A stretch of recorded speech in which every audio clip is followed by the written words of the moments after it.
Welcome to S tasty food. ഇന്നിവിടെ ഉണ്ടാക്കാൻ പോകുന്നത് ഒരു കരൾ കറിയാണ്. തേങ്ങ അരച്ചാണ് ചേർക്കുന്നത്. അത് അരമുറി തേങ്ങയും ഇച്ചിരി പെരിഞ്ചീരവും കൂട്ടി അരച്ചേക്കണേത്. മഷി പോലെ അരച്ചിട്ടുണ്ട്.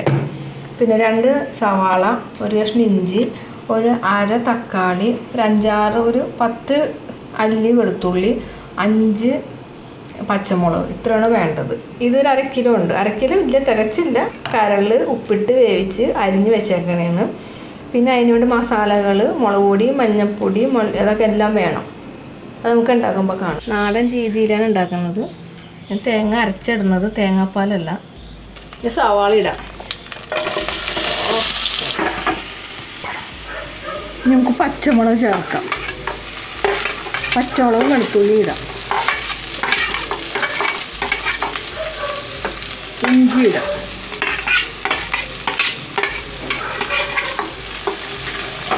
ഇനി നന്നായിട്ട് വഴറ്റിയെടുക്കാം. തക്കാളിയും കൂടി ഞാൻ ഇട്ട് വഴറ്റുന്നേ. ഇനി നമുക്ക് മല്ലിപ്പൊടി ഇടാം. ഒരു കയ്യിൽ 1 സ്പൂൺ മല്ലിപ്പൊടി ഇടാം. ഇച്ചിരി കൂടി ഇടാം. 1.25 സ്പൂൺ മല്ലിപ്പൊടി. കുരുമുളക് പൊടി 1/4 ടീസ്പൂൺ. മഞ്ഞൾപ്പൊടി ഇച്ചിരി ഒരു 1/2 ടീസ്പൂൺ. മുളക് പൊടി നമുക്ക് 1 സ്പൂൺ മതി. മഞ്ഞ കളറല്ലേ വേണ്ട, ചുമന്ന കളർ വേണ്ടല്ലോ.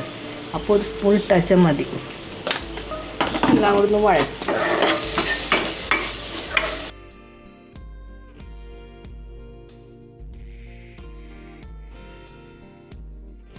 നമുക്ക് അരപ്പിടാം. അരച്ച് വെച്ചിരിക്കുന്ന തേങ്ങയും പെരിഞ്ചീരകവും കൂടെ അരച്ച് വെച്ചിരിക്കുന്ന അരപ്പിടാം.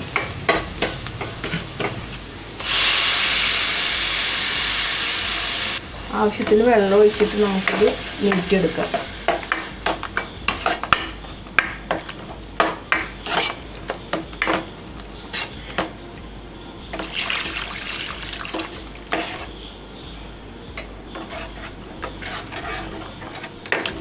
മീറ്റ് മസാലപ്പൊടി 2 സ്പൂൺ ഇടാം. ചെറിയ സ്പൂണാണ് കേട്ടോ. ഉടനെ 2 കൈയിട്ടത്. നമുക്ക് കരള് കരിഞ്ഞിട്ടാണ് കരളിലിടാം. കരൾ കറി ഇവിടെ റെഡിയാണ്. നിങ്ങൾ ഇതേമാതിരി വെച്ച് നോക്കുക. എൻ്റെ ചാനൽ സബ്സ്ക്രൈബ് ചെയ്യാത്തവർ സബ്സ്ക്രൈബ് ചെയ്യുക, പ്രോത്സാഹിപ്പിക്കുക.